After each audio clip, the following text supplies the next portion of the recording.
Welcome back to another episode of Disco Elysium. Usually, I like to start these episodes on a bit of a more chipper note. I'm World Undone, by the way, but we are currently standing in front of the corpse of a woman who just shot herself in the head in front of us. There's an autosave here, so that's not great either. She's got a gun there. And I don't think she was our killer. I don't know if Clausia did it. Alright, a pistol. Didn't come in handy there. Dark water trails into the distance. There's no way out. Cooking utensils. She's prepared herself porridge with bananas. Well, if she's not gonna eat it. Handy. I do need some more health items. Oh, wait, I have 4 charges? Good. Maybe that'll work. Ooh, some money stored in there. Not much, but take what I can get. Ruby's gone. Go to her tent. She sure is, buddy. She sure is. Okay, Villiers 9mm, and this is a Natchtui A80 pepperbox pistol. We've got 2 bullets. Anything else around here? Don't want to talk about that experience, Kim? I guess that's fine. The plain red tent stands by dispassionately. It was pitched by practiced hands. She was used to camping out. Let's take a look inside. You see a rolled up sleeping bag and personal belongings. We should put her in the sleeping bag, so the rats don't get to her. Okay, let's carry her over there. The lieutenant nods.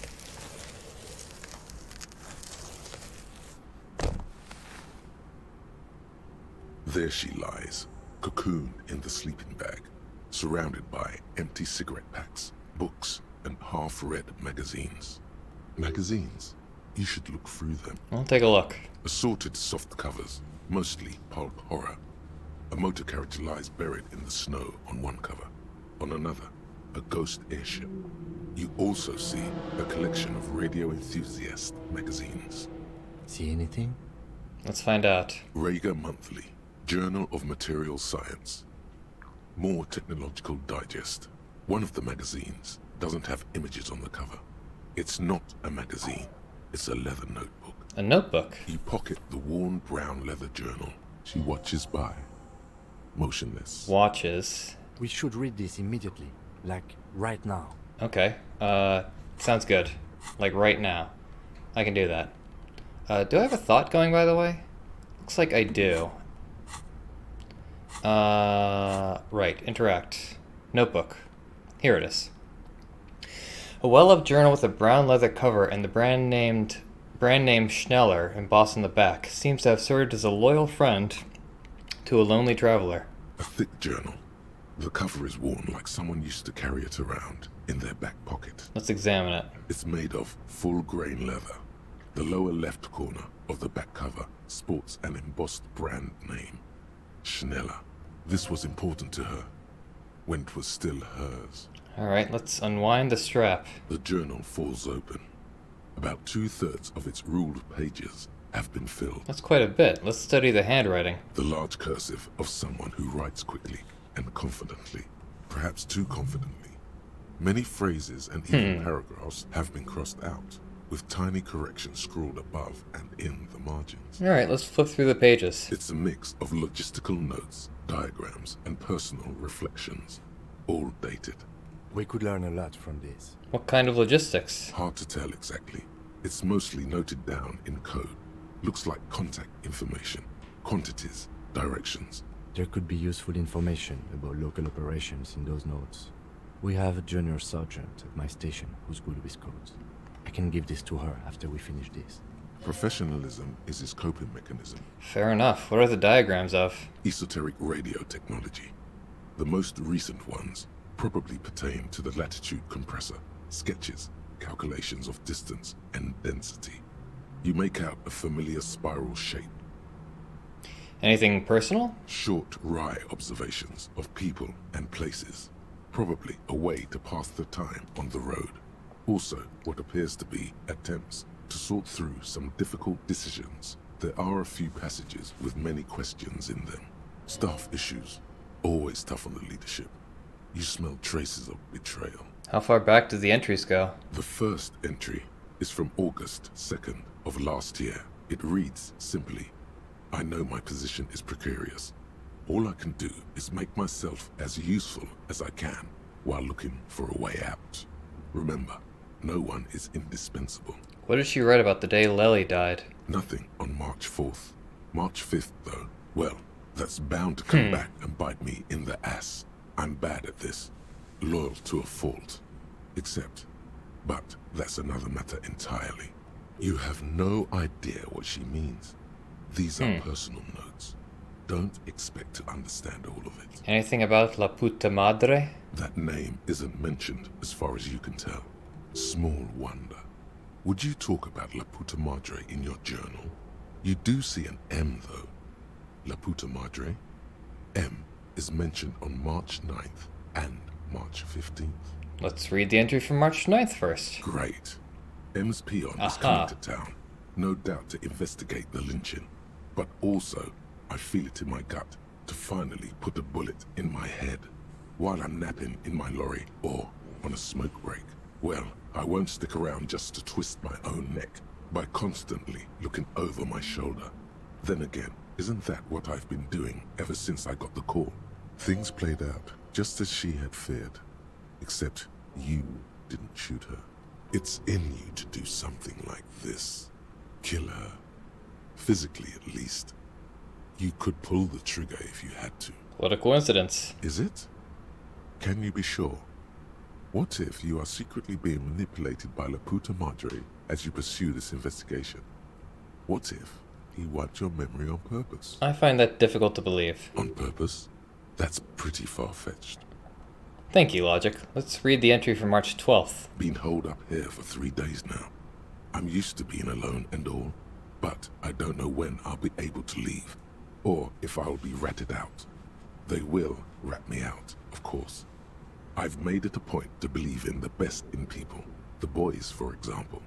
But experience tells me, did M feel truly betrayed by me? I was feeling threatened. He'd have to know if he threatened people, they'd take measures to protect themselves. Even I know that.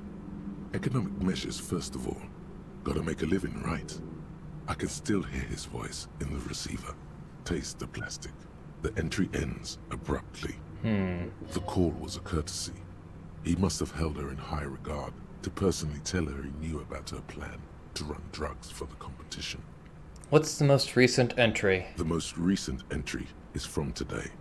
It reads, even when I leave here, if I leave here alive, what's my next move? Staging a lynching is a crime, even if I'm not accused of murder on top of that. Forever on the run. Not really my idea of the open road. Man, I was really looking forward to winning. Think she made up her mind to die. I don't think she killed the mercenary. It looks like she might have been framed. By Classier. This whole thing was a detour, and a fatal one, he thinks. Don't get emotional. So she died for nothing. She was in plenty of trouble, even without the murder charge. Still, it's a nasty business. Kim, am I really a La Puta Madre agent? No, I don't think you are. Ask someone in your precinct if you want to be sure. His trust is well placed. You aren't. You can feel it. Well, wouldn't that be nice? Who do you think killed the merc? Could have been Titus. Then again, But no one's heard the shot. maybe there's a hardy boy we've yet to meet who acted as his accomplice. Either way, we need to keep an eye on him. One thing is for certain. We have business back in the whirling and rags. Questions to ask. We should get to it. Alright. Sounds like a plan. If you dare. Right.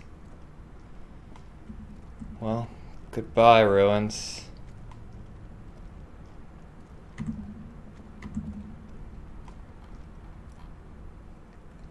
Alright, let's get the heck out of here. Ratan!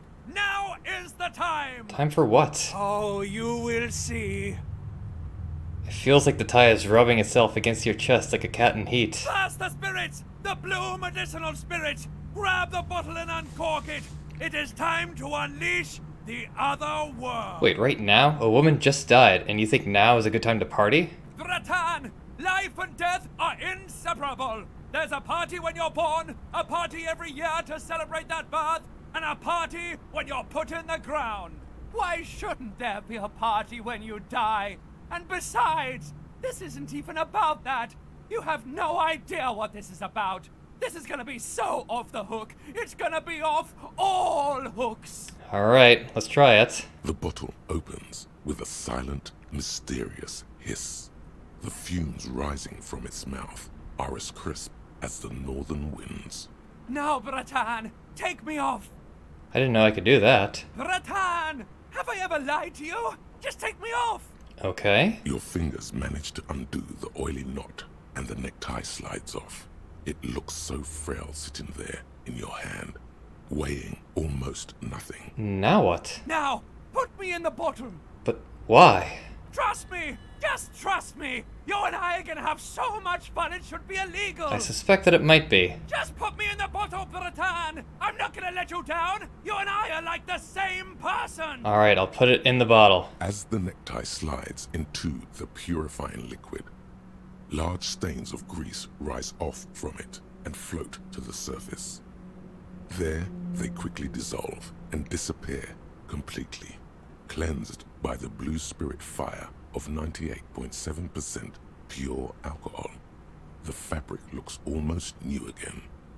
No longer like a disgusting worm of the lower intestine, but like a colorful and deadly poisonous reef snake of the Insulindian Ocean. So what next? The necktie floats in the bluish liquid with almost unearthly grace. Necktie? There is silence.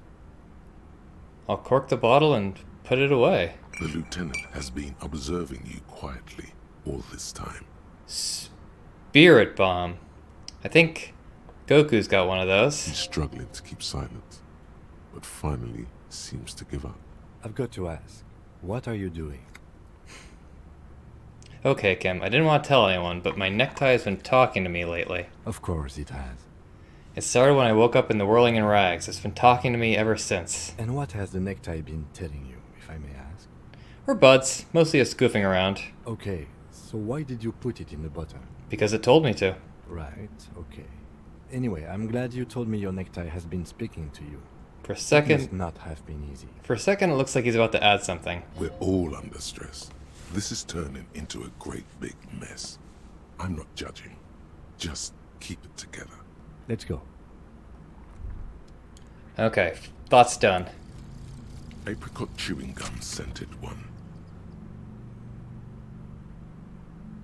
August 2nd, early late summer. You're getting off the streetcar in Le Jardin, east of the river. Her father and mother are middle class. The nylon of her little jacket rustles next to you in the dark like autumn leaves. Her heels click on the pavement. You're walking up to the gate in front of her parents' house. She takes out her chewing gum and you kiss her. A feeling like electricity flows through your whole body. Immediately, you know that you've entered a completely different world. Ooh, I think this is the first one that's like an entirely positive effect. +2 perception. Betrayal lingers everywhere. That might have opened up some checks. No, that was composure. Never mind. So, spirit bomb, huh? Equip this when times are most dire. Your spirit guide to the party scene. The horrific necktie is flowing serenely in the blue medicinal spirits. As it is still 98.7% alcohol, this necktie cocktail is extremely flammable and should be kept far away from an open flame. Wink. Oh, I think we're not going to be keeping that far away from an open flame at all. I think we're going to be putting that right up against an open flame. Later. Not now. So, yikes.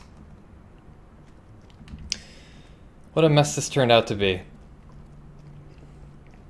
I don't know if there was a decent chance at all of her making it out alive in that, but regardless, we gotta go to the whirling in rags.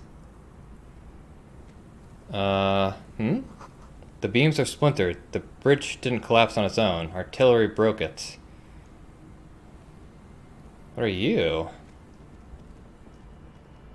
Now suddenly there's all this new stuff to look at.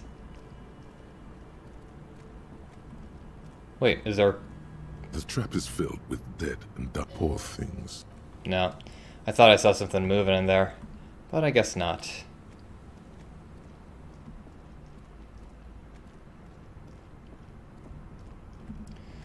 Now, what was I looking for here?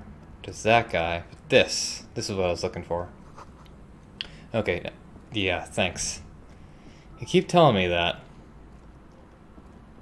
Maybe one day I'll finally comprehend it. I'm having trouble fast traveling to the Martinez waterfront. I thought just going here would help, but maybe I have to go to the church instead. Might be faster to go to the church than fast travel. Unless the game doesn't want me to fast travel. It's certainly possible. Okay, church and fast travel. No? Okay. So while I'm still here, I might as well pack my thoughts with something else. Is there anything else I want to put on here?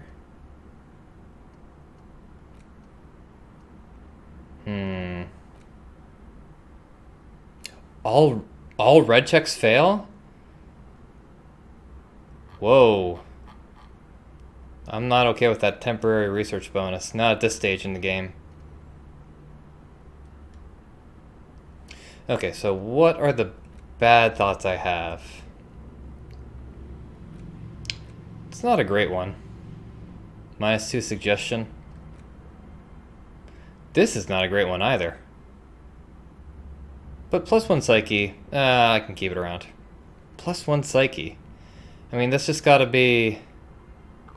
Well, whatever.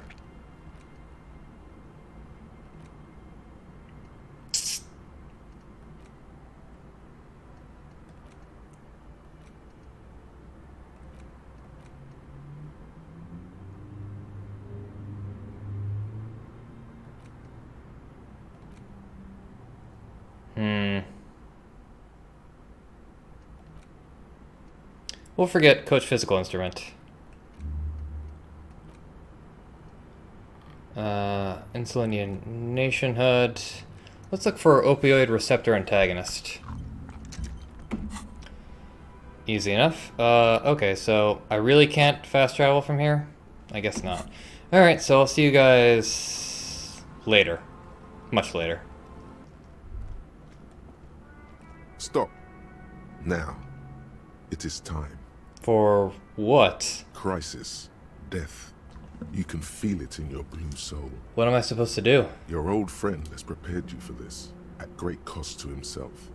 Make sure you have the spirit bomb in your hand when shit goes south.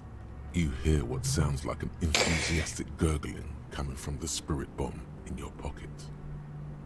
I'll fight with my bare hands if I have to. It would be better if you didn't have to. It's not just your own life that will be at stake. When shit goes south, huh? I'm all out of shits to give, loincloth. Welcome to the fucking reckoning. Oh god. Look at these two. Put your damn gun down. People are gonna get hurt. We need to talk this through. All right? Shut up! You're not gonna talk yourself out of this, loincloth shit fuck. This is the mercenary at the gates. His chest rises and falls under the ceramic breastplate. His fingers reach for the butt of his sidearm. Kim, what's going on here? This is a misunderstanding. Nothing irreversible has happened yet. You can just return to your unit and forget all about this. The Kypt is merciful, willing to spare us if we just forget about our murdered and humiliated Commander. I think we should just kill everyone, Corty. Who's this guy? With the hat and everything. DePaul. You are all drunk. Come to your senses. You won't gun down 7 people in the middle of the street. This isn't a frontier town or a jungle outpost. Easy, Lizzie. Let me handle it. I know guys like this. I'm sure we can come to a peaceful agreement. Ain't that right, fellas? He is facing overwhelmingly superior firepower, and he knows it. Oh god. Peaceful. Rude Hohenlohen. It sounds like the armored figure is weeping. Nest in your abdominal cavity like a little wild mouse. The masked man's words are barely intelligible, but you can hear them. Fuck, there's the third one. How did we miss something like this? The lieutenant points at a helmeted figure. The lieutenant is genuinely worried for his life. You should consult him before getting in there. Let's walk away for now. No. We have to step in. This is not going to end well if we don't. We're out of time. The mercenary tribunal. What do we do? My plan is not to get killed, but we have to intervene. He doesn't want to, but he must. This big one is the mercenary at the gates. Like, I can't equip my thing. I just can't equip it. If this turns into a firefight, we should take him out first. A sound strategy. He's the leader. Stop, this is the police. Get lost, comedian. You cops had your chance. Now it's fucking time for some justice. He licks his lips, waving his gun at the crowd. Losing his balance for a moment, he staggers backward. I think he's calmed down a bit. Pig fuck! I can see you're drunk. Ah, yeah. Welcome to the fucking party. You're probably gonna get killed too. I don't give a shit if you're cops. No one is going to kill anyone. Let's just put the guns down and talk like civilized human beings. With a wordless gurgle, the killer loads his long rifle. The leader gives a small nod to the helmeted man. You feel your fists contract as you stand there between these men, all carrying real weapons. I'm barely keeping you together here. The more you talk, the harder it will get, I'm afraid. Peace. Always peace. It has worked thus far. Start with the first idea you have. Move down from that. Please. Who's that? I didn't know you had a third guy. Rude. Rude is the killer. Rude, the killer. Hohenlohen. He doesn't talk much. All of you cunts inside out. What was that, Rude? Rip you open. The killer. The gunner. The raddest. The killer. He points to the figure clad entirely in ceramic plate. What do you think he does? I wonder. There, on the rim of Owen Clerven's helmet, you count little stick figures. 19, 20, 21. I'm a killer too. You're a tit-sucking pig. I'm gonna show you, killer. What are we waiting for? Let's blow that pig fucking mouth off his face. Lance Corporal, just fucking shut up and wait for your order. He is not used to commanding or leading. He feels uncomfortable. He'd rather shoot to kill. Listen, they didn't do it. Yeah? Who did It was Klaasje. then? The bird. You're fucking telling me a bird killed our colonel? Inadvertently, the shot was meant for her. She had a pass and it caught up with her. She used to work in industrial espionage, and You think I'm fucking stupid? What if I just shot one of your pals here, right now? Huh? How about the kid? Go ahead. Say inadvertently. One more time. Listen, please. This cop and this drumhead court-martial won't decide who... Think. Why doesn't he believe me? The Hardy Boys confessed to hanging him. All together. Titus said we took him out back and hanged him. He said it loud. In a public place. Listen, he was shot. He wasn't hanged. Listen to me. You're lying. Dr. Paul heard it. He doesn't move the weapon. You heard wrong. She and these men have been helping us find the shooter. The hanging was only a cover-up. Fucking Whoa! liars. He pulls the trigger. A plume of smoke erupts from the muzzle of his gun. The shot rings in your ears. A low, tinny ring. Then the Hardy Boys yell something. The young woman stands and looks behind her. The shot Oof. has flown over her head, crashing a small pane of the glass window behind her. I missed. The man looks at his revolver and smiles. I know what I heard, Corty. They said they killed him. They said it was a good way to end a Sunday night. Where's Clausia? She can explain this. Who the fuck is that? Glacia, the woman upstairs, where is she? She left! Oh god. Unarmed, hunched, but keeping it together. Gart, what the hell are you doing here? What am I doing? My fucking establishment is under fire! You know how much windows cost? No, what do you mean she left? She left! Her room's cleaned out! Right before these assholes showed up! We should have arrested her. The lieutenant whispers, his eyes still on the armed mercenaries. You can feel how upset he is with himself. Just for a second. Then the fear takes over and he's back in the moment. Hey, Bushman! Your little cunt isn't gonna help you out of this one! She's gone. Forget about it now. Concentrate on this. Alright, let's talk about the hanged man. Dangerous. Ask about him first. You don't want personal facts about his dead friend coming out of your mouth. He has to start it. Who are you, Corty? Sergeant Major Rao Cortiner, reporting in to burn this fucking mud hut to the ground. He points at the whirling in rags. As he moves, the interlocking pieces of his armor click. Softly. Click, click, click. The realization comes to you, like a picture puzzle coming together. His name is Raoul Courtenay. The dead man's name is Elise Courtenay. He's brothers with the deceased. There we go. It is an easy success. No, probably foster brothers. Oh, yeah. Elise was put into a foster home, remember? That's true. For killing, maiming, and humiliating our commanding officer. You're all sentenced to death by lead. Cortaner. I know that name. He sways from left to right, inspecting you.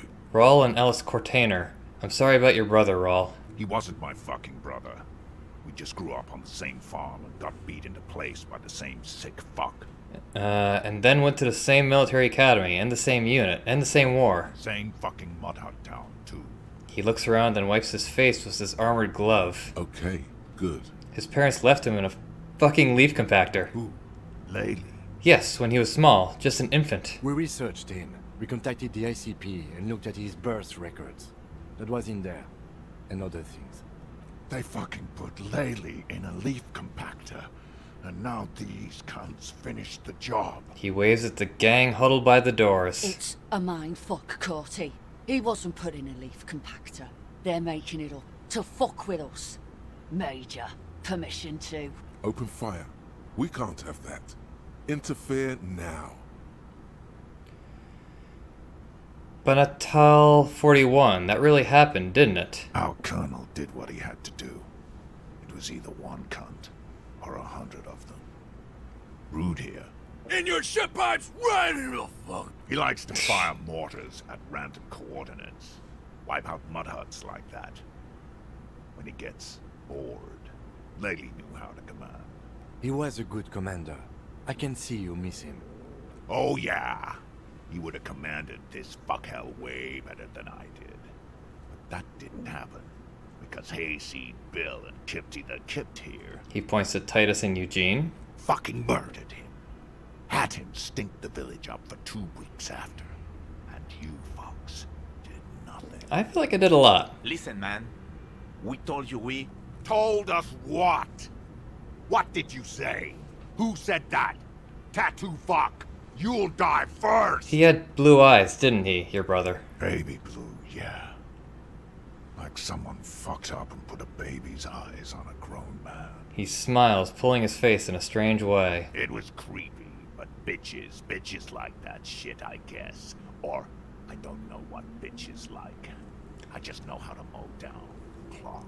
I still don't know what they mean when they say loincloths. Your brother did not deserve to go out like that. I promise I will find his killer. Find his killer. Cop, his killer stands right there, shitting his pants, and you're standing in the way, protecting them. I know what this tactic is, Silo Sam. You're gonna die for them. Right here. Today. Big talk, but that leaf compactor won't leave his mind anytime soon. It's a small thing, but it got him off center. Alright, let's do this. Spirit Bomb. Lend me your energy, everybody. Beautiful.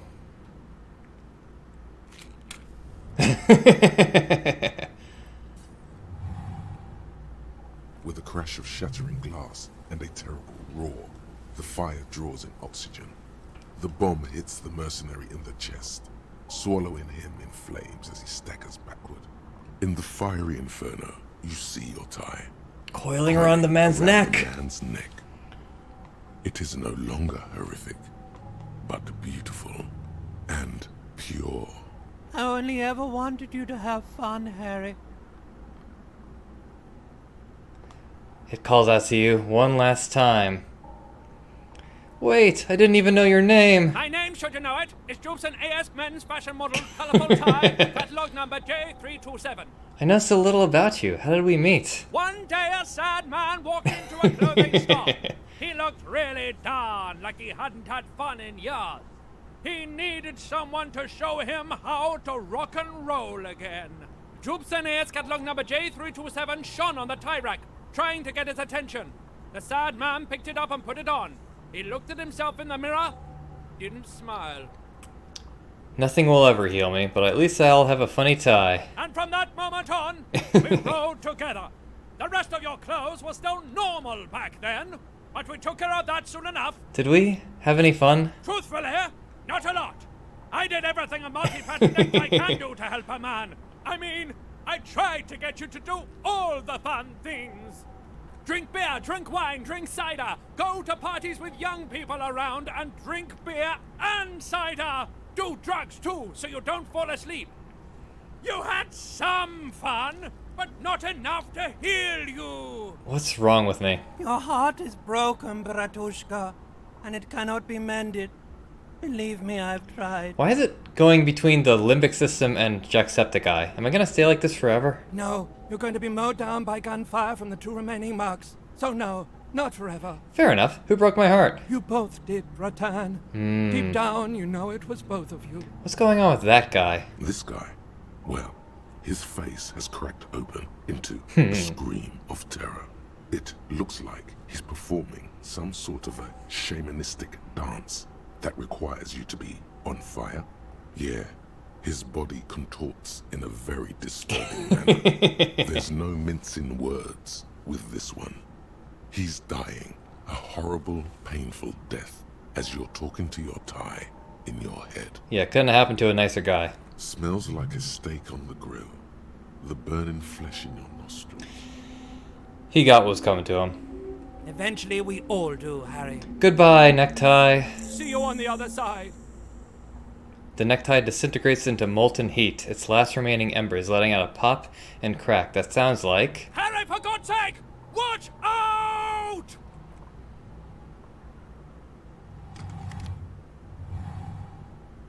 To your right, the killer raises his rifle and takes aim at you. His moves are steady, but the long barrel of the rifle sways slowly. Kim! Where is Kim? From the corner of your eye, you see the lieutenant raise his pistol and aim it at Rube. It's not enough. He's fully covered by the ceramic. He's trying to find a straight line of sight before the rifleman can take you out. In the background, the leader is still on fire. Okay, blink. Think. You stare down the barrel of the gun. You see Rude's mask behind it, his eyes in the slit of the helmet, like a camera lens, focusing on you. God, you're so frail. Too frail to think further.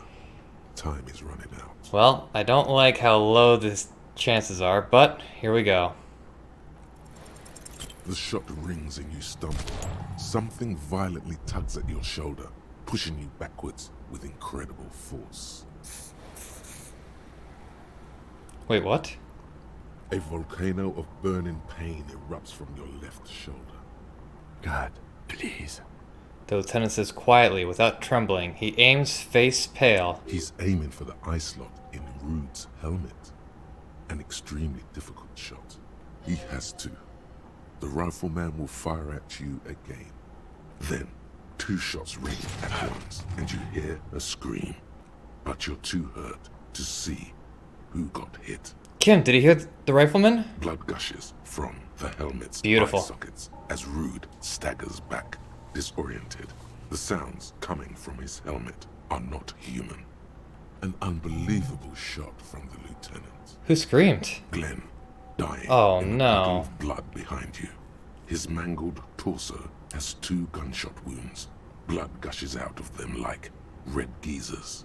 Oh God, watch out. You see 2 crazy Oh, eyes no. stare at you through the burning meat and the flames. With his face boiling off, the man raises his pistol at you. Then he squeezes the trigger. Let's look him in the eyes. The look of vengeance, framed by melting skin. This is the last thing he will do on Earth. But he will do it. He will end you. Here it comes. Death.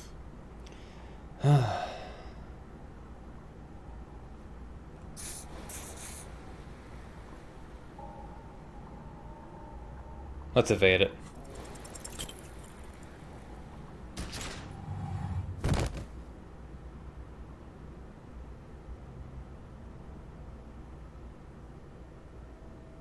You can't. There is no time. Something inside your pelvis explodes. Your entire lower body is on fire, and your legs can't support you. You fall down like a rag doll. The pain is too immense to scream. It pushes the air out of your lungs. Everything goes dark. A distant blur as you recede into it. Let's listen through the darkness and the pain. The Hardy Boys are screaming, fighting, dying. Someone jumps over you. Nearby gunfire shatters glass. Stop! The cop! Protect the cop! He's down! Let's touch her lower body. Feels slick and warm with blood. The pain is too strong to know what has happened there. Even clutching to your consciousness takes everything you got. What parts of me are missing? Most of what's down there. Oh, God. It's all gone. Open your eyes now. You have to see what's happening. No. It's just a fear. Even if... who cares? No one wants you anyway. Alright, what do I see? Nothing. A persisting darkness. Dancing lights of pain. Distant shadows cast by them. Like a hellish play. You're bleeding out.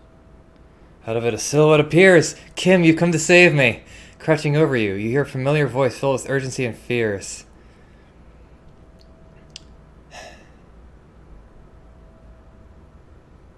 There's a white shadow that smells like apricots. It's always there. Stay with me. You feel burning hot tears streaming from your eyes. It said I have a vast soul. Do I have a vast soul? Yes, keep talking. You hear me? Stay awake. But you can't. It's so hard. Your eyelids grow heavy, and the sounds ever more distant. And a cold comes over you. The lieutenant, too, is somewhere far away, almost gone. When suddenly, you sense something behind him. A slender white shadow towering. Someone stands there, raising her pistol at him. No. The lieutenant No. does not see it.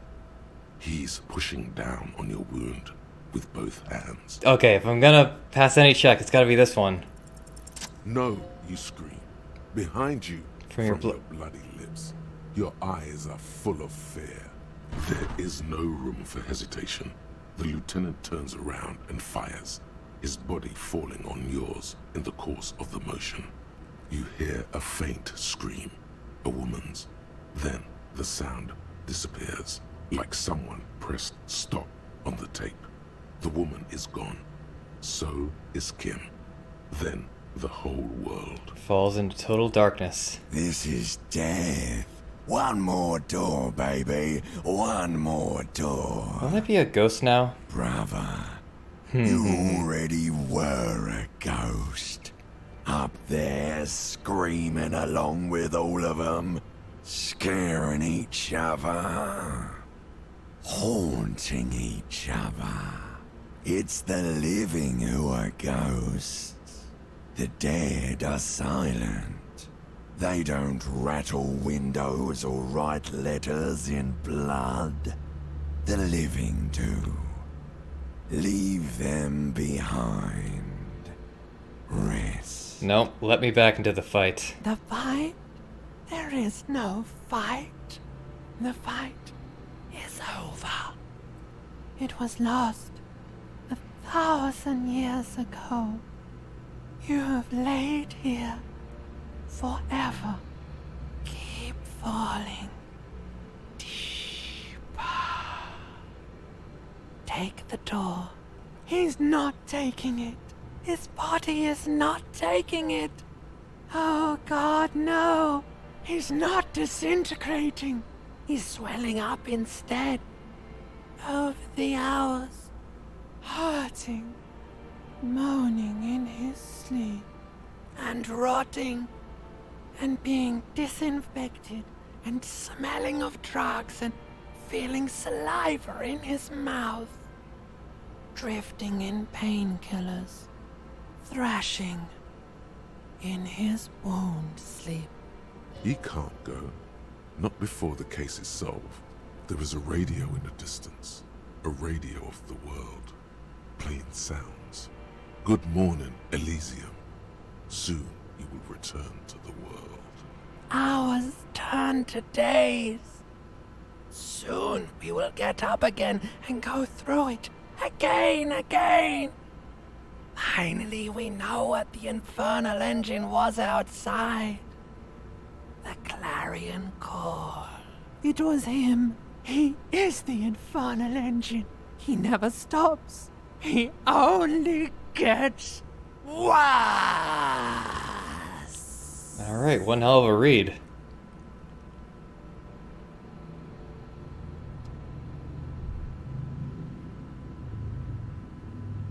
You see the lieutenant's familiar shape in the orange jacket.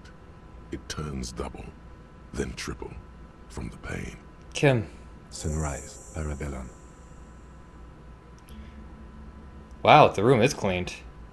He's in the middle of a fresh cleaned room with the fan above his head like a halo. His face is covered in bruises. It reminds me of that comic. What's it called? Where it's just like, am I dead? It's like, no, you're in the hospital. And why do I see an angel? Oh, you. Okay. Ouch. It's not ouch time yet. You just got the Dramamine pill an hour ago. Wait until it wears off. The room, it's clean. Mr. Gart cleaned it. It took him an entire day. How long have I been out? 2 days, in and out. You've been up enough to take Dramamine and curse. And drink water. The piss jacket, Kim. You took it off? Yes. The joke wasn't funny anymore. I took it off. The close proximity of death must have made the lieutenant contemplate his life choices. He's done with the jacket. I don't remember him wearing the jacket. What did you say? Sunrise. Sunrise Parabellum. Sunrise, prepare for war. It's an old revolutionary saying. My gun, it's engraved on it. Cops like it. Is it war today? The gates of the harbor are boarded up. The streets are a little more empty. Apocalyptic violence is yet to erupt, I am relieved to say. He looks out the window. I think we may have held it off, for now. Barely. Good. Yes, we have also completely failed. But that's okay. What happened? What happened? You threw an improvised petroleum bomb at the Major. A firefight ensued. The tie made me do it. He does not answer, and searches for something in his coat pocket instead. Is he dead? Very. He died in the hospital. Good. A blood-stained killer. As retaliation, the rifleman shot you. He hit with his carabine. I was looking for a clear line of sight. When I found it, I shot and wounded him, while Glenn took a bullet in the spine. It was meant for me. He did not survive. This is not the first person to die in his place. He goes on. Titus, Fat Angus, and Theo charged. Angus and Whoa. Theo didn't make it. They both died before they made it to intensive care. Titus survives. So do Alain and the musician. I forget his name. Eugene? Yes, he's still alive too. Bloodbath. You were bleeding out by then. I think you said something about your wife, and you warned me. I was able to disarm one of them, the Pole, before she got a jump on me. Thank you. You're welcome, Kim. I killed her. And that's what happened. Thought you only smoked one a day. This is the one. And they're all dead? All three of the contractors? The Pole was the last to die. Everhart had their bodies returned to Connell for a funeral. Company is yet to retaliate. Why? Because we deterred them? Or Joyce did? Maybe the harbor in full lockdown is too costly a target. Or maybe they are simply taking their time and will attack soon. I don't know.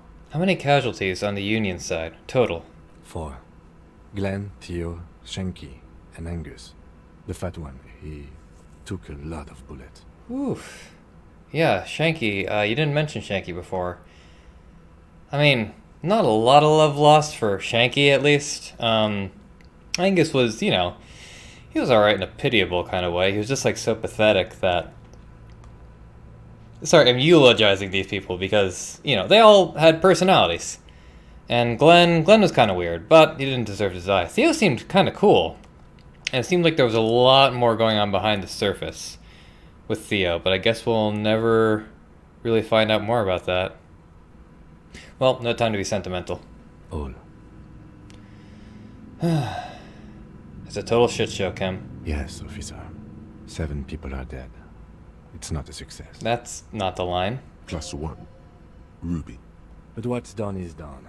The violence is cordoned off. The Hornets did not get into the beehive. The worst scenario has not materialized. Yet. And we are still alive. Both of us. His smoking. His hunched back. You have it worse. But he took a real beating. That cigarette has medicinal purposes. So how bad am I hurt? Pretty bad, officer. You've suffered 2 wounds. The first is below your shoulder. The bullet passed through your shoulder blade, luckily missing your lung and heart. The second shot hit you in the thigh, the left quadriceps. No major arteries were nicked, but the bullet had to be removed. Bacterial infection was treated with mercurochrome. Can I walk? We will see. Fair enough. If it's possible, then by pure willpower alone, you are going to have to become a psycho-locomotor. I'm a psycho-locomotor. Good. You'll need to be. Whatever that is. Has anyone from my station been to see me? No. Man. A man and a woman sit in the front seat of an armored motor carriage. The woman is driving. The man lights a cigarette. Jean Vicmer is his name. The asphalt vanishes under the wheels of the machine. Ahead, harbor cranes rise to the sky. Back to that shithole, he says. Isn't that strange? I called your station after the fight. The injury was logged in. They told me they've sent officers to join you on the site. Odd, you haven't seen any, have you? I'm sure they're worried about you. If not my station, then who treated me? I did. I didn't know you could do that. It's part of a detective's task chain. You can do it too. Also what I say to Kim in my fanfiction about this event. Can you? You're pretty sure you can't. Are you hurt? Not very. I have a concussion from that woman beating me with the butt of her gun. I try to not move too much. Concussions are serious business. Things would be worse if you didn't warn me. Thank you. I did not see her coming. Stupid of me. Okay.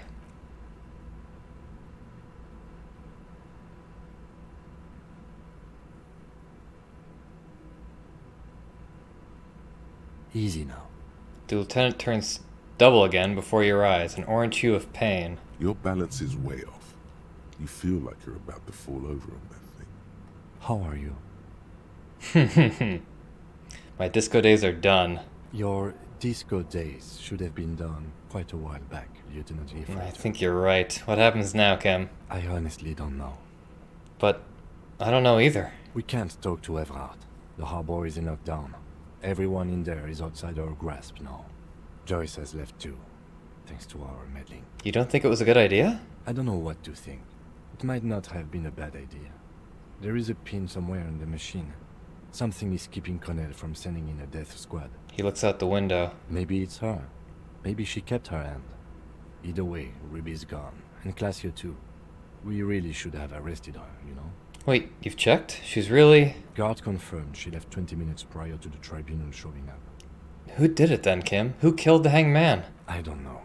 I think the dangerous theory you presented on Classio, or whatever her name is, was wrong. We have not found a motive or a weapon for her. Honestly, I think our investigation has not produced a single credible suspect.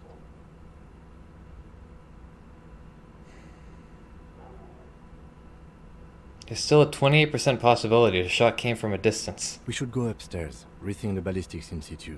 I agree with this. What else? See? There's that. You can do ballistics. This is because I'm La Puta Madre's peon, isn't it? Don't be narcissistic. Half the cops in Revachol West are his peonies.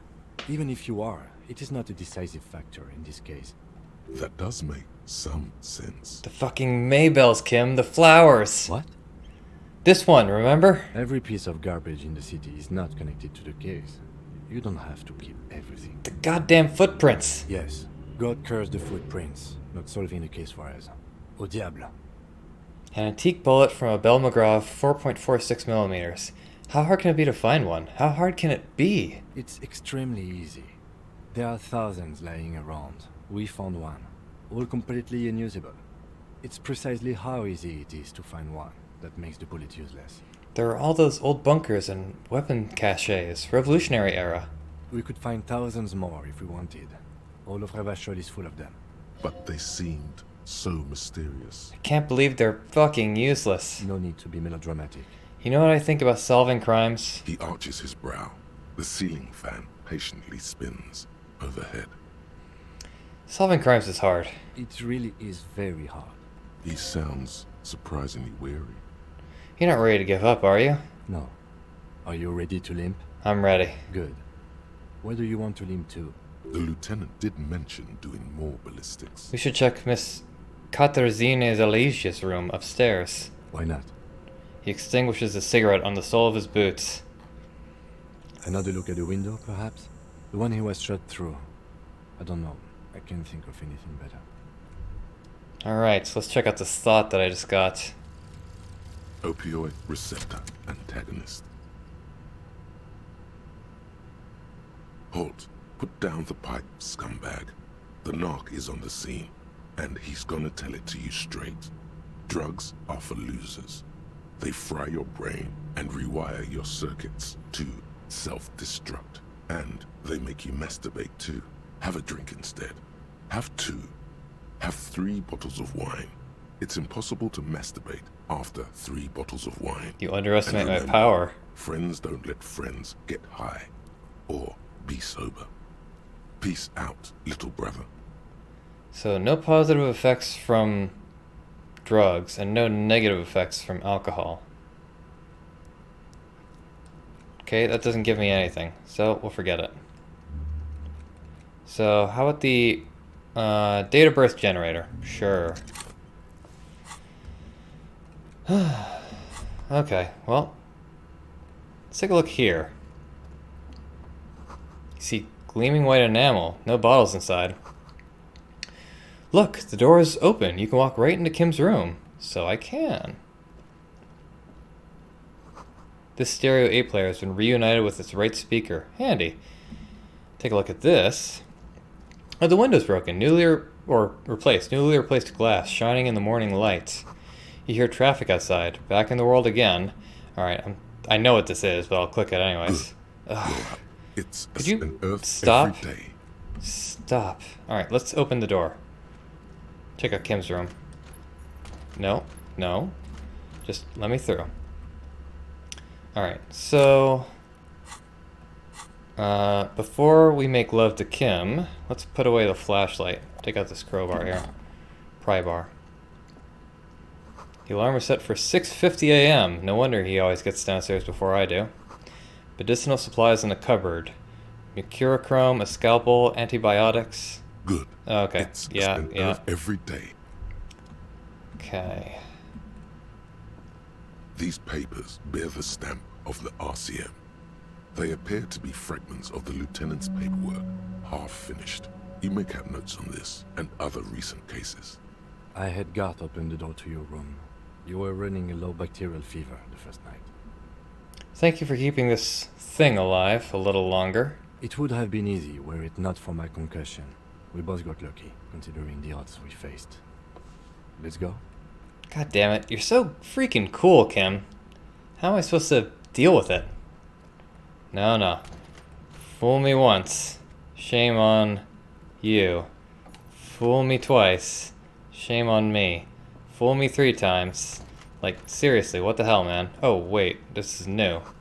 That leg hurts. Maybe if you don't run, it'll be okay. Good advice. Don't want to lose any more health. Looks like she's left something on the table. Is that right? Next to the stack of bills, you see a note. A few lines jotted down in large, uneven handwriting, just as the writer was about to rush out the door. I'm sorry, I fucked everyone over. P.S. I didn't kill him. P.P.S. Gift upstairs. A gift? The lieutenant turns to the staircase suspiciously, looking for any signs of another presence in the shadows above. What could this gift be? I am not drawing my gun. Yet. But I don't like gifts. Relax. Not everyone is out to trap you. Seems she left in a hurry. It's hardly surprising. Fair enough. Alright, anything else here?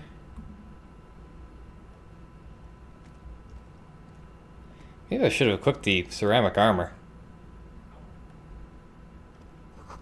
A red thread made of nylon. It leads out of the room and onto the roof.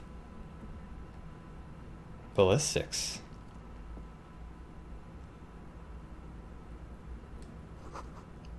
The thread is tied to the antenna. But why?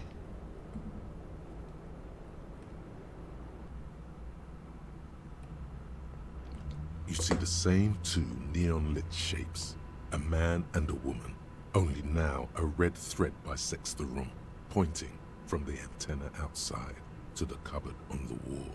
This is ballistics. She's left a trajectory for us. The lieutenant tests the thread with his finger. Drawn taut, it rebounds instantly. A ray of backward motion explodes from his mouth to the roof outside, A prime, to then widen into a radius of locations in Martinez, B prime, B double prime, and B triple prime. Where does the thread lead? It suggests the bullet came from the extreme upper quadrant of possible angles, from a point beyond the roof. B triple prime, the island in the bay. Is she trying to kill us? Tell us the shot came from the islet? Unless she thinks the perpetrator was standing on the ring antenna. That is where the thread seems to point. There are ruins on the islet, a sunken sea fort. I saw it through the coin-operated viewer. I remember. How did she know how to do this? She was there that night. She would have known precisely where the bullet hole was in the glass. She had a long time to think about it after, standing staring at the glass. It also looks like there may be more to her skill set than we know. The question is, should we trust her? This is her way of saying she's sorry. I find that hard to believe. But at this point, what difference does it make? This is also the only point of origin we haven't ruled out yet, but how do we get there? So it is. For a second he seems tired. You seem unenthusiastic. I just haven't gotten a lot of sleep these past few days. Oh, watching over me? He doesn't really believe this will yield anything. Maybe we need to go to the island. The lead is flimsy. You might as well go around Martinez, looking under every rock and talking to every person. But what else is there? There, across the grey water, amidst crumbling concrete, a birch tree, and the half-sunken ruins of a flak tower. What else is there? Not a lot, no. I remember an anti-aircraft gun, or the ruins of one, on the island. From the coin-operated viewer. Could be the makings of a sniper's nest. I'm going to the island. Are you in? Of course, of course. I'm in. He takes a second to gather himself, then says... How do we get there? Joyce Messier had her sloop, but she's gone.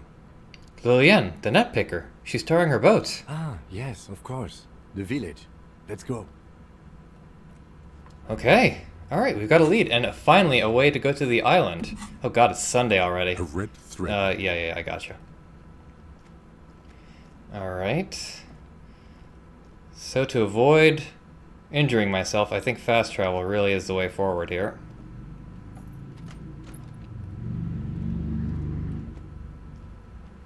Gotta close the doors behind you. It's only proper. Oh, Gart. Did you miss me? Oh, you're up. It's good to see you back on your feet. Did you like your room? I cleaned it for you. I did. Thank you, Gart. Big improvement. You're welcome. I thought it would be nice for you to wake up in a clean place after you, let's be fair, defended this establishment and its clientele from gunfire. Are we, like, becoming friends, Gart? I give credit where credit is due, and that was a crazy move. Crazy effective. Petroleum bomb. Never seen anything like that. I was there until it struck him. Crawled inside then. Bullets started flying. Anyway, I wish you a quick recovery. Also, you and your partner are staying here free now. This establishment supports cops. The stay is free, but the drinks are not.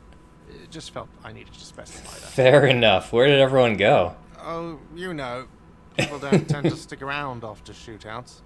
Turns out they're not good for business. What happened to the man with the sunglasses? I don't remember everyone who comes here, and many people wear sunglasses inside lately.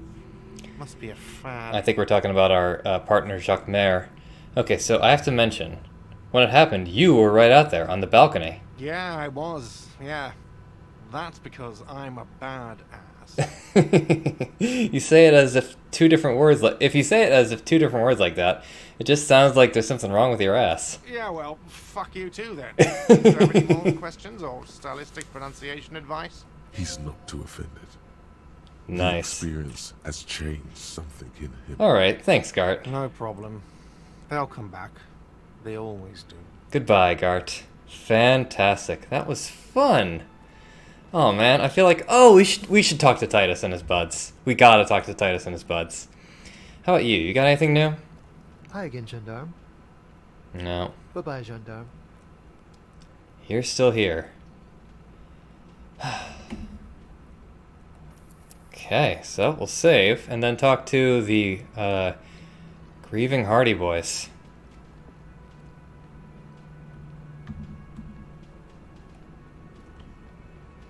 Seeing you approach, the bruised man raises his spear in welcome. Crazy motherfucker. Didn't think you had that fury in you, but I guess I've misjudged a lot of people lately. There I was, thinking, where are we gonna find a tin opener large enough for those cans? Then Capo Loco shows up and just sets a man on fire. Impressive shit, Copper. None of us would be breathing right now if it wasn't for... I guess what I'm trying to say here is... thank you. You're welcome, Titus. Wish I could save everyone. This is big. It's as big of a thank you as Titus Hardy can muster under any circumstances. I'll shake his hand and nod in silence. Now, how can I help you? I'm sorry about the people you lost. Dio was old. I think he'd be pretty happy with the way he went. Never could imagine him withering away on a sickbed. But Angus, he was just a stupid kid. Wasn't he your brother? Didn't realize the mess he'd gotten into. Trusted me. Still, the balls on that kid.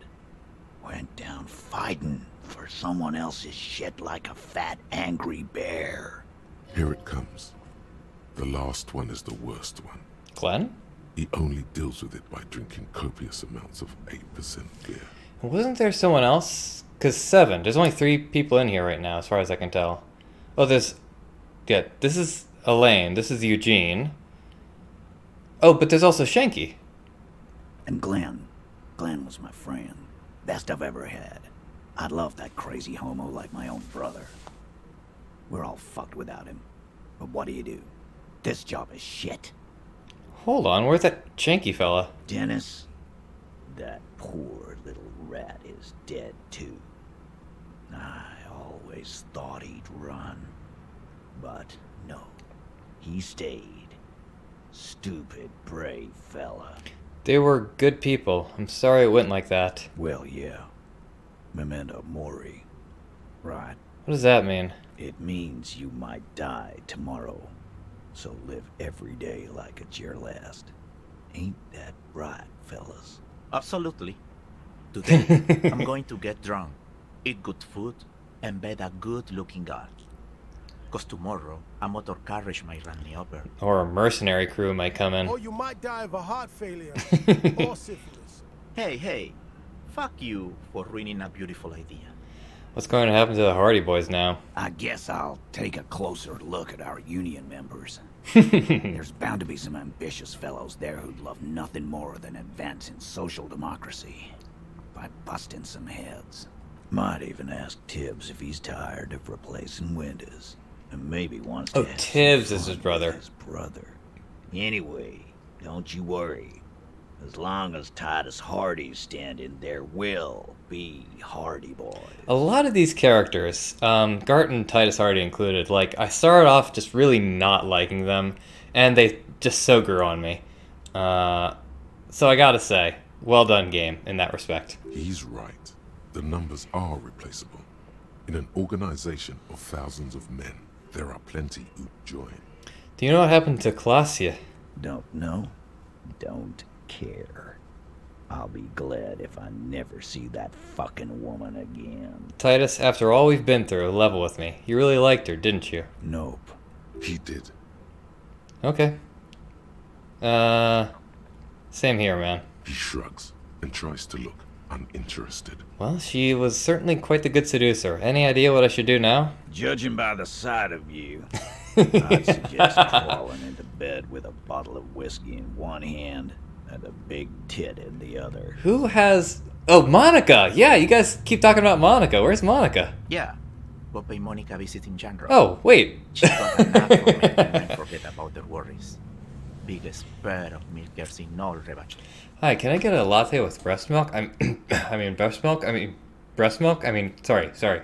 I mean breast milk. Breast milk? Hell, you both look like you could use some feminine company right now. Well, Kim's the only feminine company I need. Thank you for your advice, Eugene. And you too. I do always appreciate a good use of the expression milkers. You're welcome, Bina Claude. You're all right in my book. So long, fellows. Or so long, fellows.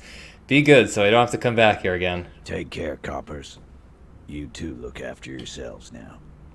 Death passed on you today, but men don't get that lucky twice. You only live twice. And normal cop, I guess. Good luck in Janro. Scars made the best tattoos, they say. Thanks for getting involved, guys. Not a lot of cops would step into that line of fire, but you did. And if you ever feel like the uniform is holding you back, I've got a few vacancies.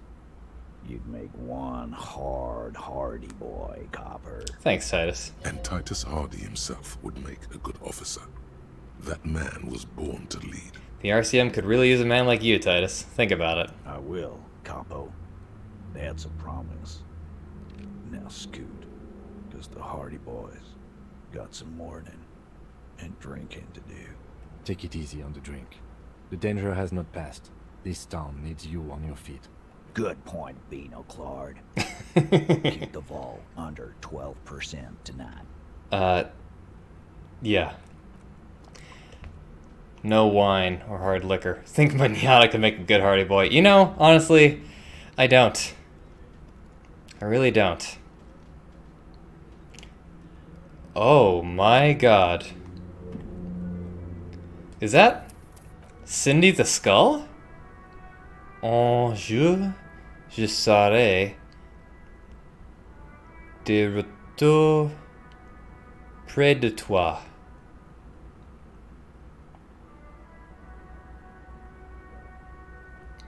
What?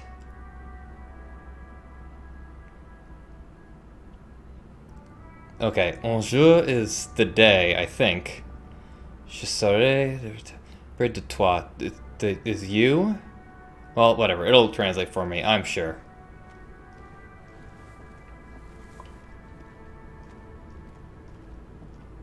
The graffito has been painted over the traces of the fight that took place here. It smells of blood and heavy fuel oil. This was Cindy the Skull. Yeah, it sure was. Looks like Cindy the Skull finally found the words for her masterpiece. The lieutenant crouches, touching the fuel oil with his finger. Looks like it, yes. This is still fresh. It wasn't here yesterday. I smell heavy fuel oil. And blood. Some of it is even yours. Whew, creepy. Heavy fuel oil. Isn't that flammable? What are you trying to imply, Fingers? You could buy some smokes, light up a ciggy and throw it in there. You know, just to see what happens. See if it's flammable. It's better that way. Safer. Alright, let's leave. Light the graffito on fire with a burning cigarette. What it says in the can, buddy. Let me check something real quick. Okay, yeah. Boy, I really thought this might be the final episode. Not so. Not so. There is something down there. There is? Maybe I'll talk to Gaston a little more, but first what I want to do is talk to the Pale Driver. So I'm trying not to run too much because I'm recovering from... Oh, it's going to take ages to talk to the Pale Driver. And I didn't really want to talk to Tommy Lahomme, but... Well. Oh well. Sorry we killed your friend, Tommy. My man, you're alive. Almost. Kind of. Sort of alive? Hurts like hell, man. Man, what a day. I missed out on most of the action, but I heard it was quite the encounter. Had a strong sense of finality to it. Fair enough, but game isn't over yet. So what's next?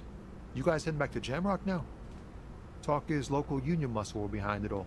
I'd reckon the case is closed, even if it kind of turned into a shit show.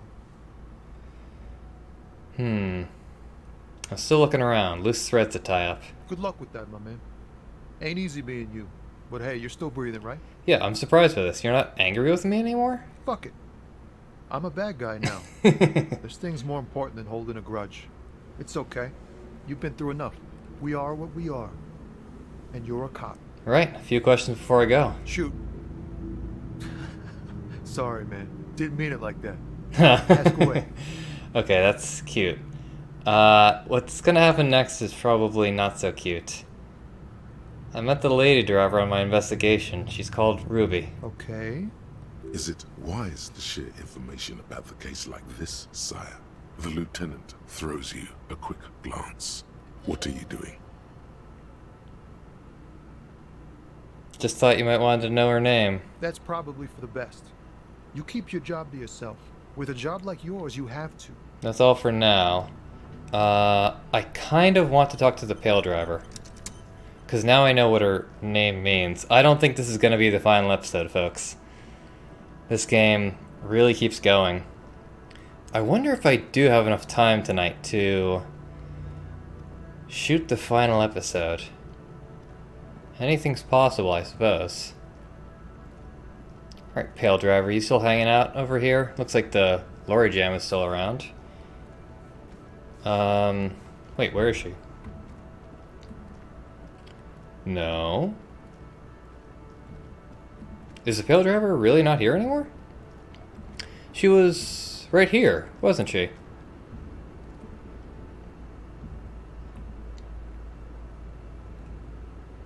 She left town. Alright. And, well, while we're over here, we might as well check out the lorry. Abandoned by its owner. The smell of cigarettes and perfume. There's something odd about the passenger seat. The seating fabric has been pulled tight over the lower side of the seat where the toolbox should be. Let's peel it off. Voila. A stack of neatly folded papers has been stashed behind the seating fabric. You see 3 maps depicting a large metropolitan area. It's Revachon. Some of its routes and highways have been outlined with a pen. Bonne prise. The lieutenant commends you as you shift through the treasure, well worn and folded into neat squares. This large map displays the elevated motorway called 881. The intake leading to Martinez is marked with a blue X. There's another X on the off-ramp at a place called the Old South. Toll booths at the intakes are marked with a circle.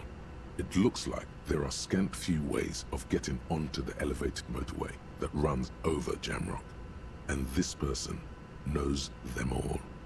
There, hundreds of thousands of motor carriages roar on the 881, high above the mass of brown and red roofs that is Jamrock. The commuters don't even look down. The world ceases to exist outside the windshield. Where does the road lead? To Kuron, through the middle-income neighborhoods there, by the river, and then to Stella Maris and La Delta for work, while the men and women of Jamrock scuttle to their fates below the road. Shuffle to their fates.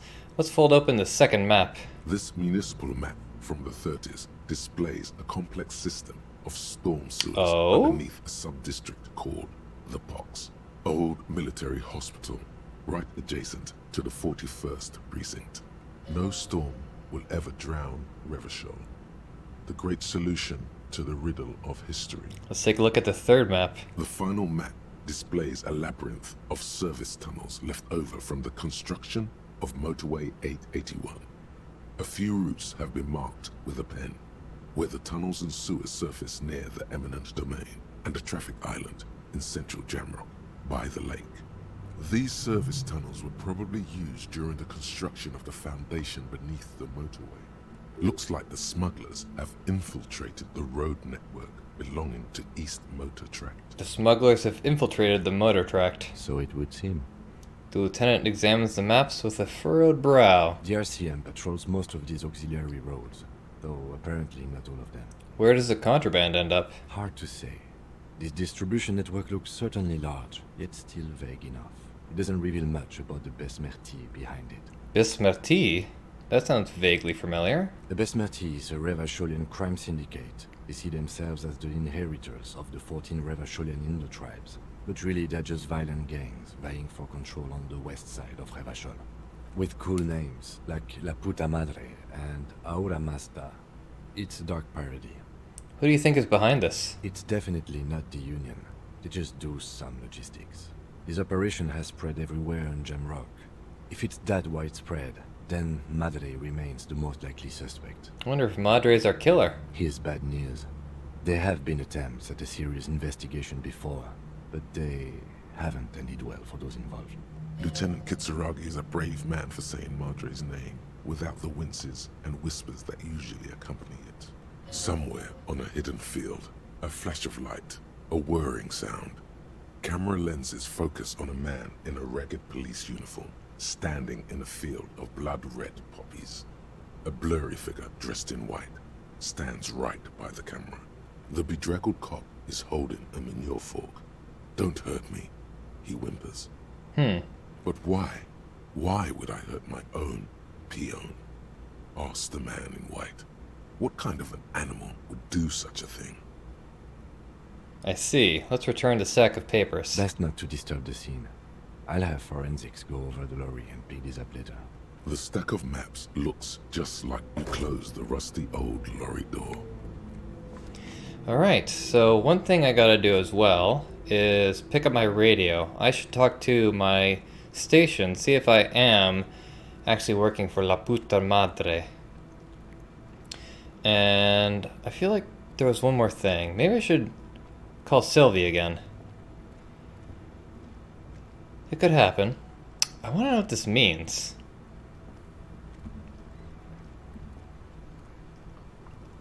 Inside, you see a set of steering levers, a radio microphone, This is Precinct 57. How may I assist you? Precinct 57, we've been attacked. I repeat, Lieutenant Kim Kitsuragi and I... Something is wrong. Only static hisses through the speaker. Hello? No reply. Only the mindless drone of static crawling through the air. It's been this way for a while now.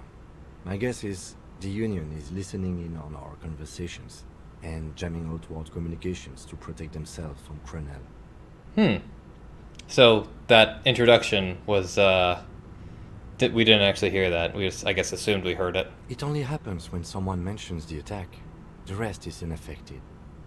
Our best bet is to carry on like I nothing see. happened. That is, if we don't want us cut off the grid completely. Isn't that dangerous? No more dangerous than stepping between three armed mercenaries and 18 men, I hope. He glances over his shoulder. I don't like it either, but that's the way it is. The street seems safe enough to me.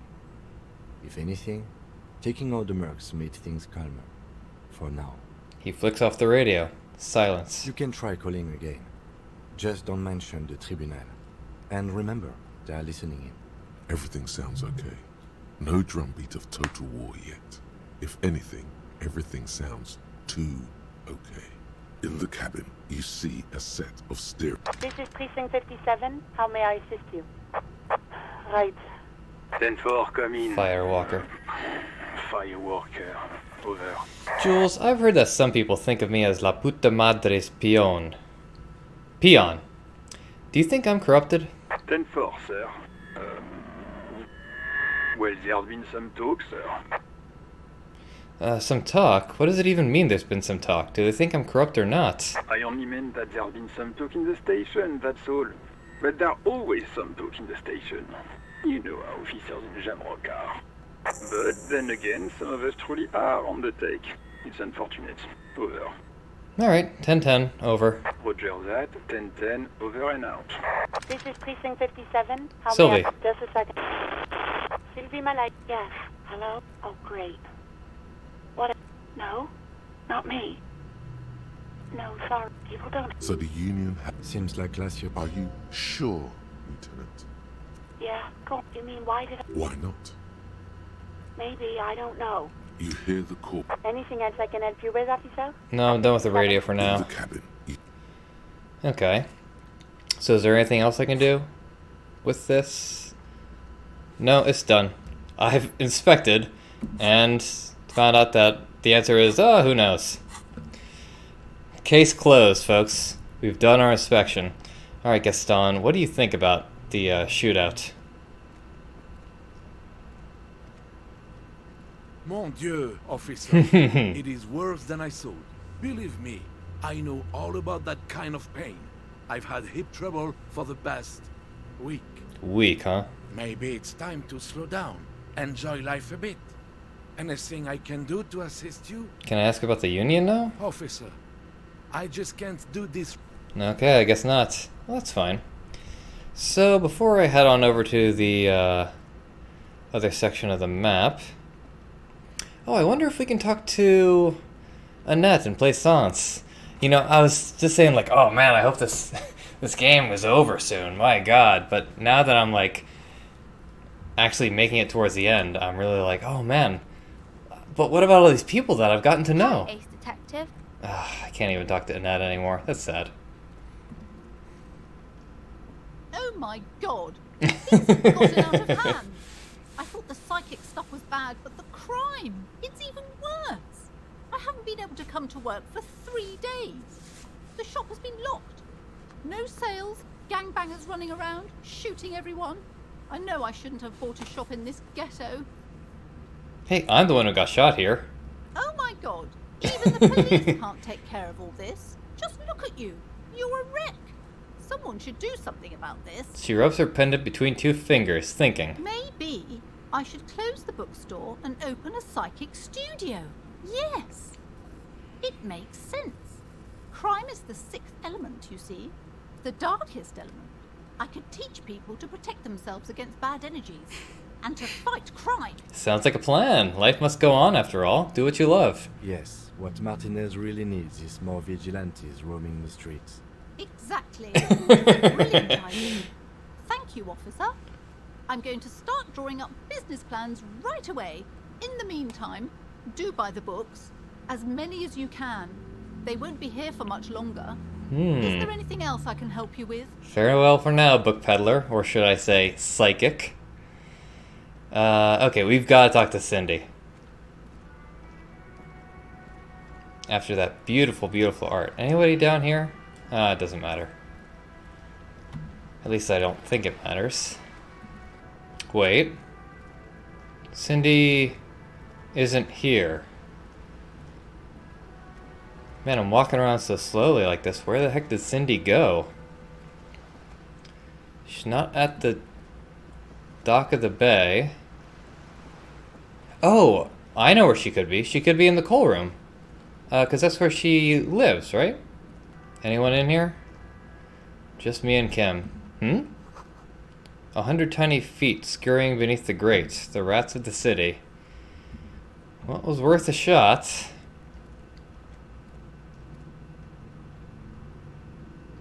Alright. Who else is there to check in on?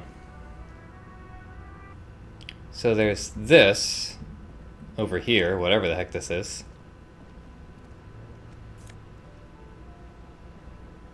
"16 days of coldest April."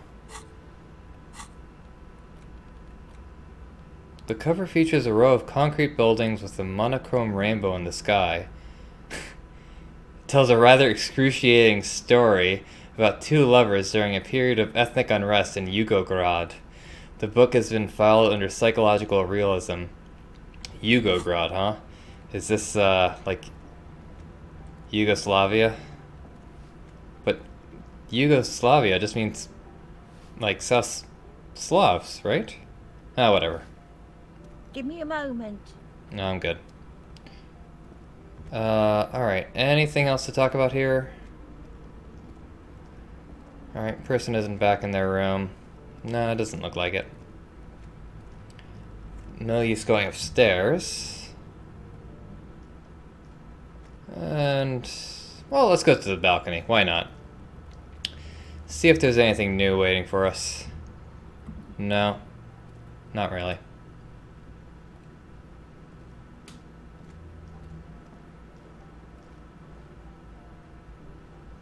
Okay. I'm guessing the cryptofascist took off by this point. So where's there to go from here? I mean, to the other part of the map, obviously. So I'm probably going to cut a lot of this out, just because it's not terribly interesting watching me walk in slow motion from place to place. The musty smell of a potato cellar in spring emanates from the air vent. Potato cellar. So what does this mean? The graffito has been... This was Cindy the Scar. Okay.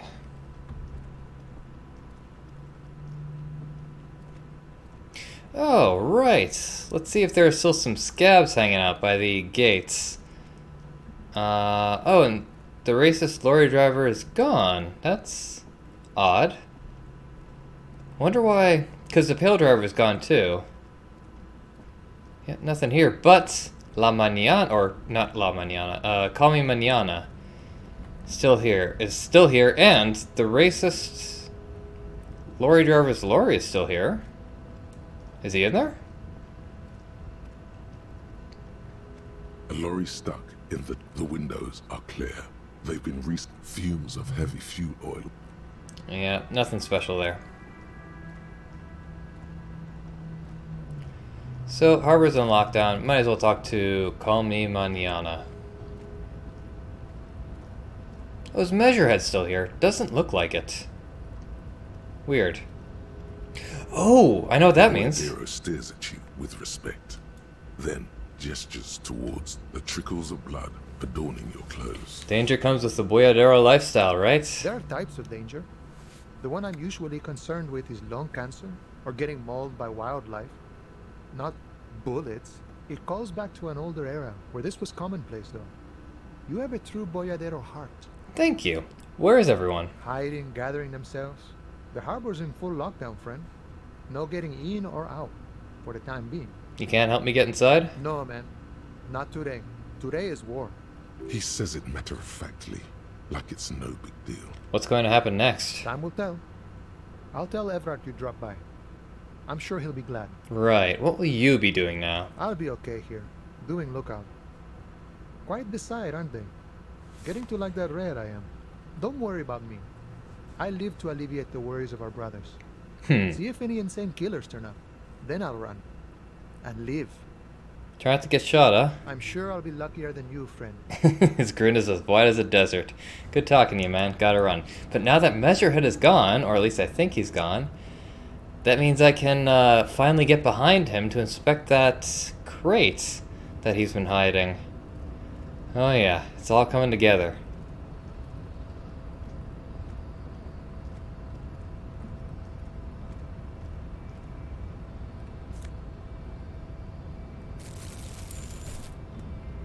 Alright. $1.15. $1.10 plus the 5-cent tare. Oh wait, no, actually tare's 10 cents, isn't it? So it's actually a little bit better than all that. Wait, this guy's still around? Fascinating. Oh, what are you? Oh, it doesn't matter. Wow! Wow, what? A cop limping down the street, bleeding from the shoulder, face bruised, looking like hell? You know what that is? What? Cool! That's cool! Alright. He nods and settles back into the pile of boxes. I was feeling pretty cool. Thanks for noticing. There's a pile of cheap sunglasses in a small box. A variety of shapes and colors. You like sunglasses, officer? I've got the latest styles right here. Alright, I'll try them on. Abort. These are hideous. What's more, they don't even fit your face. You can feel them pinching your nose and chafing against your brow. Damn, officer! You look like a mega secret spy. Very secret. They're practically made for you. I'll let you have them for 2 real and 50 cents. It's going to be very difficult for anyone to take you seriously with these things on your face. No, you are definitely not buying those. You're right. I'm too sensible for those. Are you sure? But they look so good on you. These are all boring. Boring third-rate ho-hum sunglasses made of cheap Syrahese plastic. The kind of plastic that melts in the sun. Those UV stickers are almost certainly just there for the show. If anything, these lenses probably direct more UV light into your pupils. A UV magnifier. These are all first-rate sunglasses. Premium design, superb material, very cool. UV resistant. These will definitely keep your eyes safe and cool while doing your dangerous police work. Alright, I'm gonna leave for now. Let's see if I can do this check again. You keep coming back. Alright, my voice is giving out here. I don't know if you can hear it, but I think I'm gonna have to end this episode here, and I'm gonna have to stop recording for the day. Oh man, I really want to just finish this tonight, but I guess it's not gonna happen. Alright, well this game does last a while. Nothing I can do about that. Thanks for staying with me through this journey, everyone. Yeah, I'm not sure exactly what else to say. So, I'm World Undone. Take care until next time.